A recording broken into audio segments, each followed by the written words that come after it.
Hi friends. இன்றைக்கி நம்ம காய்கறியில் ஒரு அற்புதமான ஒரு காய்கறியை பற்றி தான் பார்க்க போகிறோம். அது என்ன காய்கறின்னு டைட்டிலை பார்த்தே நீங்கள் கண்டுபிடிச்சிருப்பீங்க. கரெக்ட், அது சௌசௌ தான். இந்த ரெசிப்பியை நான் அப்லோட் பண்ணுறதுக்காக சர்ச் பண்ணும் போது தான் சில பெனிஃபிட்ஸை பற்றி நான் தெரிஞ்சுக்கிட்டேன். அதை உங்ககிட்ட ஷேர் பண்ணுறதுக்கு முன்னாடி நான் ஒன்று சொல்லிக்கிறேன். எனக்கும் சமையலை பற்றி எதுவும் தெரியாது. கல்யாணம் ஆகி இந்த 2-3 வருஷமாக தான் நான் சமைச்சிட்ருக்கேன். அதுக்கு கல்யாணத்துக்கு முன்னாடிலாம் எனக்கு சமையலை பற்றி ஒன்றும் தெரியாது. ஆனால் கல்யாணம் ஆனதுலேருந்து சமைக்க தெரியாத நான் சமைச்ச சாப்பாடை சாப்பிட்றதுக்கு எங்கள் வீட்டில் 3 ஜீவன்கள் இருக்காங்க. பாவம், அவங்க தலைவிதியை யாரால் மாற்ற முடியும்? ஆனாலும் நாளுக்கு ஒரு சண்டை நடந்துட்டு தான் இருக்குது. உப்பு இல்லை, காரம் இல்லை, உப்பு சப்பு இல்லாமல் சமைக்கிறேன்னு. ஆனாலும் நம்ம விடுறதா இல்லை, சமைக்கிறோம், சமையலை கற்றுக்குறோம்.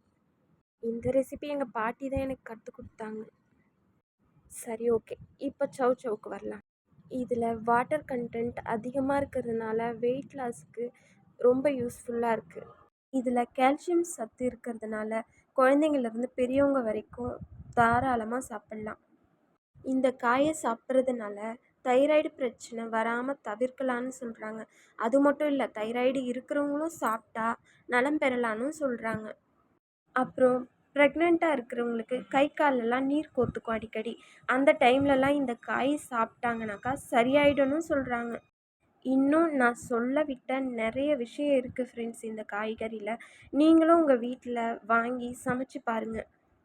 நான் எதுவும் மிஸ் பண்ணியிருந்தா நீங்கள் எனக்கு கமெண்ட்டில் சொல்லுங்கள். எனக்கு இதுதான் ஃபஸ்ட்டு வீடியோ ஃப்ரெண்ட்ஸ், கொஞ்சம் அட்ஜஸ்ட் பண்ணிக்கோங்க. எனக்கே தெரியுது நான் நிறைய திக்கி திக்கி தான் பேசியிருக்கேன்ட்டு. உங்களுக்கு இந்த வீடியோ பிடிச்சிருந்ததுன்னா லைக் பண்ணுங்கள், சப்ஸ்கிரைப் பண்ணுங்கள் ஃப்ரெண்ட்ஸ். பாய்.